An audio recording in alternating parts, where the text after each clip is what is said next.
I recently heard about JSONiter, which is a JSON parsing library in Golang and Java. And I also heard that it is supposed to be faster than the standard JSON parser available in Golang. And in this video, I'm going to compare the performance of both these libraries. I know this README already has fancy graphs comparing multiple libraries, but I decided to make this video anyway because I've never written a benchmark in Go before, and I thought this would be a good start. Also, I need to create more content on this channel because, to satisfy all the 5 subscribers that I have. Let's get started. I have 3 JSON samples here: a small sample, a medium sample, and a large sample. The small one has 10 items, the medium one has 500 items, the large one has 5000 items. So let's create a main.go file to write a sample program using the standard JSON library.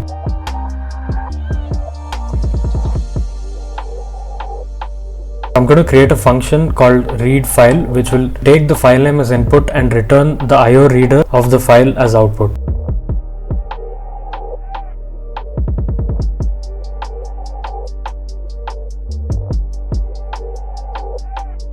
So it looks like the IOUtils read file is directly returning the byte array. So I'm going to return a byte array here as well instead of the IO reader. So now that we have the read file function, we can write another function called parseJSON, which will parse the contents of the file that we just read.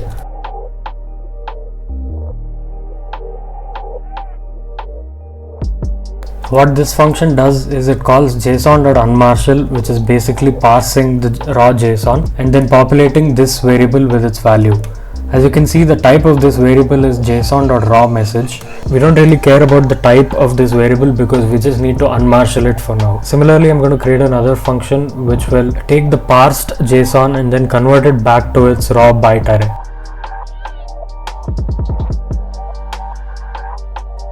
So now that we have these 3 functions, let's call them one by one and make sure there is no panic in the code.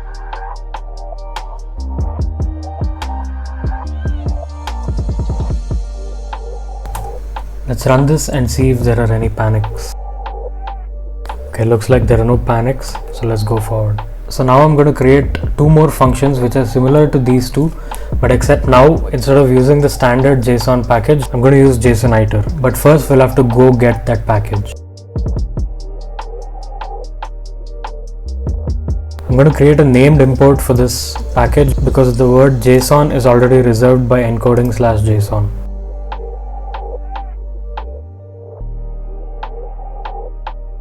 So let's call those 2 functions also and make sure there are no panics.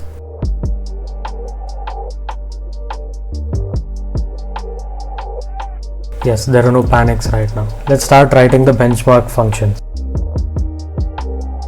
So to write a benchmark in Go, we need to create an _test file, which could either be in a test package or in the main package itself, because we are allowed to write tests in main package. To write a benchmark, just like writing tests in Go, require you to start the function name with the keyword test. For benchmarks, you need to start it with the word benchmark. So I'm going to create 4 benchmarking functions here, just like the 4 functions we have here. While writing a test in Go, we use testing.t. In this, we use testing.b instead. So how benchmarking works is we have to run a function several times and measure how long it takes each time. So for that, we need to create a for loop, but the number of iterations for this loop will be decided by the testing framework.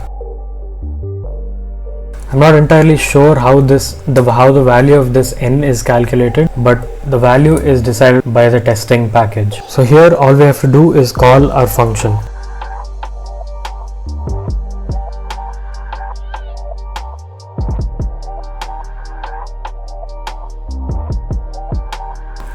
So I'm going to append the sample type here.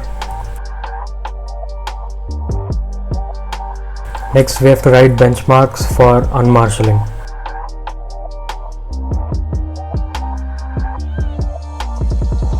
I'm sorry, these 3 functions are supposed to be called unmarshal and the other 3 should be called marshal. So I'm going to change this to marshal. So let's run these set of benchmarks first and see what happens. So to run a benchmark, first we have to do go test and then the flag bench, then a regex to match the name of the benchmark. So I want to run all the benchmarks, so I'm going to do .star here. Oh, I'm sorry, there's a syntax error here. Wrong signature. Looks like we have to make this a pointer.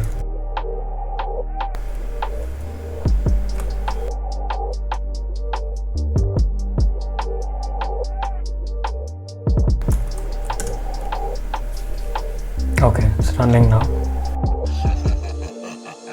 So this column represents how long it took per operation, and this is measured in nanoseconds. So obviously unmarshalling a large file is going to take the most amount of time. So let's write similar benchmarks for JSON iter functions also.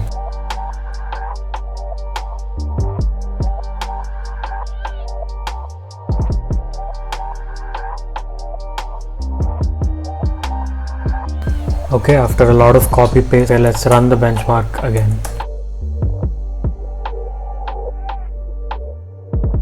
Now if you do a like-to-like comparison, you can see that there is a significant drop in the amount of time it takes. There's a huge difference between this and this, likewise this and this, also this and this. You can see that there's a significant performance boost if we use JSON iter instead of the standard library. If you look closely at the code, migrating to JSON iter is not difficult at all because the function signatures are exactly the same. All you have to do is replace this import statement with this.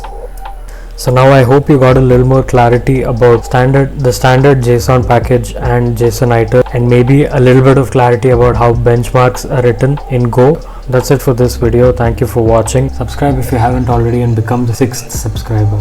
Thank you. See you next time.